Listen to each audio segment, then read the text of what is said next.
What's up, guys? This is Coach Grant with First Down Training, and today we're going to be talking about 5 mistakes that starting quarterbacks make. So these mistakes are going to be a little bit different. We spend a lot of time on this channel talking about throwing mechanics. We're going to cover a little bit of that throughout this video, but we're going to talk about some of the mistakes that quarterbacks make with the mental side of the game. Let's get started. Now, the first mistake I want to get across to you guys is, as a quarterback, especially as the starting quarterback, you can't have a million things on your mind. You have to be completely present and in the present moment if you want to be a successful quarterback. So what do I mean by that? So I was reading a book earlier this past week, and the book was by a guy who was kind of like almost like a mindset coach, if you will, but he worked for the Bulls with Phil Jackson and the Lakers with Phil Jackson when they went on their championship run. So this is a guy who worked directly with Michael Jordan and with Kobe Bryant, and his main focus was just being in the present moment as a player. So I thought, how can I relate that to quarterbacks? Because obviously basketball is a little bit different than football. You have a little bit more things to worry about as a quarterback than other positions on the field. So I think a lot of times as a quarterback, especially myself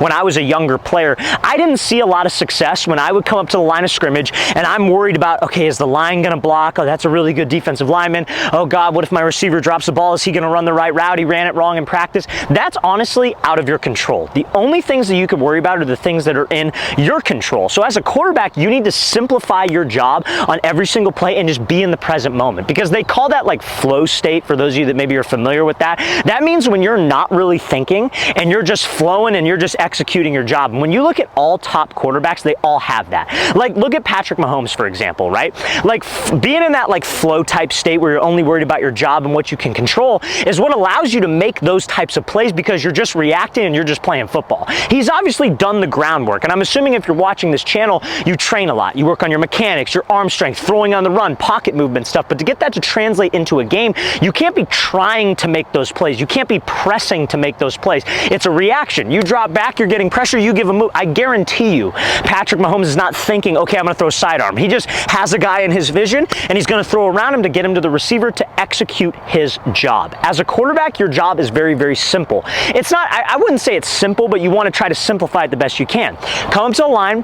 What's the coverage? What's the play? My job is to make an accurate throw and make the right read. And that's all I want you to think about, because if you're thinking about a million different things, you're going to be playing tense. You're going to be overthinking. You're going to be trying too hard, and you can't do that. So guys, simplify your thought process and you will avoid that mistake that so many quarterbacks make by pressing and trying to make the big play or worrying about things that are out of their control. Now, fellas, before we get into the rest of these mistakes, if you're a QB watching this or a receiver and you would like to train with myself and my staff of coaches this offseason, we're going to be traveling out to 15 different locations across the entire country for 2-day-long QB and wide receiver training camps. Our camps are ages 9 and above. Then we separate everybody by age, and we limit the spots of the quarterbacks and receivers that are in your group, because we want to work with you on an individual level. If you screw up, you make a mistake, we're going to take the time to actually correct you and break down the details of each position. It's not one of those camps where it's like you do a drill, okay, next guy up, and we go as fast as we can. That's not what we do. That's not how you actually improve, and that's not how you develop your game. So with that being said, spots do fill up fast, and all of our camps, guys, will sell out here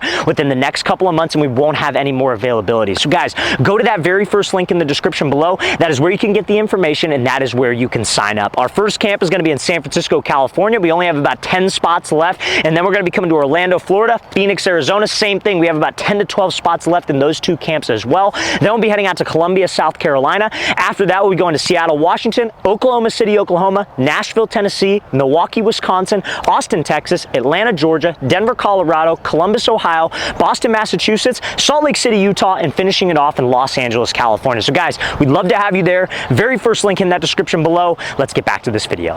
Now, mistake number 2 that quarterbacks make when it comes to the mental side of the game, because the mental side of the game for a quarterback is more than just being able to read coverages and read defenses and understand play concepts. Yes, that's important, but a mistake guys will make, especially younger quarterbacks, is that they dwell on past mistakes. You cannot be on this emotional roller coaster where the result of the play dictates how you feel about yourself as a player and as a quarterback. So let's say, for example, I'm a QB, and on my first drive, I throw just like a 50-yard touchdown pass, and I'm juiced up. I think I'm the best quarterback of all time. I come to the sideline, I'm fired up, whatever, and then I come out onto the field, I feel real good about myself, and then on the next drive, I throw a pick 6 on an easy pass. What is going to happen is that because you're super, super high on yourself, and I'm not saying don't get excited, but because you're super, super high because of the result of the play, the next time something bad happens, because something bad is going to happen, you guys, even Tom Brady threw a pick 6 every once in a while, the feeling about yourself is going to go like this. And then then when you're gonna come back on the field for the next drive, you're gonna feel not that great about yourself, and that is going to affect your performance. You need to take things one rep, one play, one drive at a time, and just focus again on doing your job and what you can control. You throw a 50-yard touch pass, celebrate, cool, be excited, but as soon as you get to the sideline, that's over with. Next drive, that's what you're focused on. Next play. You throw a really bad pass, it almost gets picked off. You're not thinking about that on the next play. You're just focused on what your job is on the next play. Okay, this is the coverage, this is the read, this is how I have to throw the ball. You need to forget about the mistakes and you need to forget about the success, because if you're on this roller coaster with your emotions, you're not going to be performing at an optimal level. So guys, make sure, again, we want to limit mistakes, but they are going to happen. Just do not dwell on those past mistakes. Now, the third mistake that quarterbacks will make when it comes to the mental side of the game is going to be not visualizing good reps and visualizing good plays. So something that I picked up in that book that I was telling you about is that the guy who was writing the book talked about how your brain doesn't necessarily know the difference between like reality and like a past or future memory, right? So what he was relating it to was like the guy who wrote the book was like a former like drug user, right? And so he would say that he would sit there and think about all the times that he made like bad decisions with drugs and bad decisions in his life, right? And so what that would do is that would make your body and yourself feel those emotions again, and it would be hard to move on from those past mistakes. So you can't relive that type of stuff. So reason why I relate this to visualizing plays and visualizing good reps is you can actually use that to your advantage as a quarterback and as a player. If you can visualize, okay, like let's say it's a smash concept, right? And let's say you have a hitch from the outside receiver and a corner from the slot. I'm visualizing, okay, corner sits down, I'm throwing a strike on that corner route. The corner backs up, I'm throwing the hitch route, I'm throwing a good ball on the receiver's outside shoulder. Like when you visualize those types of things in a game, when you see that type of coverage, when you see that type of play, when you see that type of read happen, your body, your mechanics, everything knows how to respond because you've gone over it in your head. Your mind doesn't necessarily know the difference between reality and something that you're thinking about. It's just all the same to it, right? And I know it's a little bit like kind of above the neck, weird thinking. It's kind of different than what I normally talk about on this channel, but I highly recommend that you guys do that. Without even knowing that, I remember as a high school player and as a college player, I would go in my backyard or like, you know, like I guess you could say on the practice field sometimes the day before a game, and I would go through all the plays that we were going to emphasize that week, right? So I would literally sit there and shut my eyes. I would visualize myself with the right footwork. Okay, versus this coverage, I'm going to throw it like this. Versus this defender, I'm going to throw it like that. So in a game, when I saw that, it wasn't like it was the first time that I saw it. And yes, during practice, you get those practice reps. Another quarterback's going. Maybe the second team, you're the starter, you sit back, you watch, you go through those reps and those reads in your head. Because the more mental reps that you get, the more visualized reps that you get is going to actually improve your performance on the field when it's actually time to make those plays.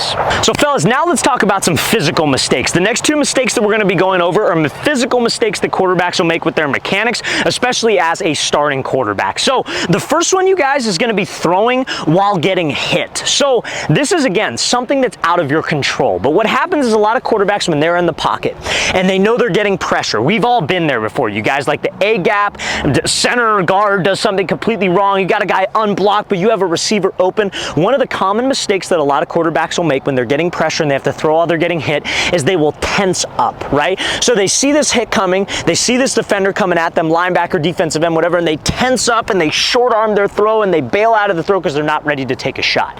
And again, it's much easier said than done. It requires some practice reps to be able to do this, but if you can just be completely relaxed, keep your eyes downfield, have a strong base, and just follow through the same way you would normally follow through if you had a clean pocket, you'll be more successful throwing while getting hit. So don't be that dude that sees the pressure, tenses up, because that's just going to flaw your mechanics, that's going to make your motion uncomfortable, and you honestly have no idea where the ball's even going. So fellas, make sure you're that dude that's comfortable getting hit. How you can train this, if you're on, let's say it's the weekend, you know, you're not at practice with your team, because again, as a quarterback, you're not necessarily taking hits during practice because they want to keep you healthy. But what you can do is you can get a partner, have him hold like a pillow, a blocking pad, a pool noodle. That's what I'll do a lot of times with my quarterbacks if we don't necessarily have that type of equipment. And I'll just have my quarterbacks throw routes, but I'll stand at weird angles and give them a hit just so they get used to it. Because it's one of those things that takes reps to work on, but if you can master that, you'll be much more successful in a live game scenario. Now, the next mistake during a game that players will make mechanically is that when they get pressure, not necessarily unblocked pressure where you're going to take a hit, but let's say your guard is getting beat, you're getting some pressure in the C gap, whatever, is that quarterbacks will be in a good base. A good base that QBs need to have is I recommend like 60 to 70% of your weight loaded on your back leg. You're nice and light on your front foot. And the reason why you want 60 to 70% here is so your foot can stay underneath your shoulders and you can rotate with your hips, right? So So a lot of guys are really good on platform, but as soon as they get pressure and they have to move, they get really wide, lower their posture, and you are very inconsistent from a wide base. So how you can work on this type of stuff is, again, a repetition thing. I do this with my quarterbacks every single training session that we do, every single camp that we do. We're always working throws that are off platform, and the main focus is maintaining a base while you have to move in the pocket. So if I got to step up in the pocket, I want to keep my base. I got to step to the side in the pocket, I want to keep my base. So I'm always in a position that's good to throw. So in practice, working out with receivers when no coaches are there, add those pocket movement type throws to your routine. Let's say you're working a post route, right?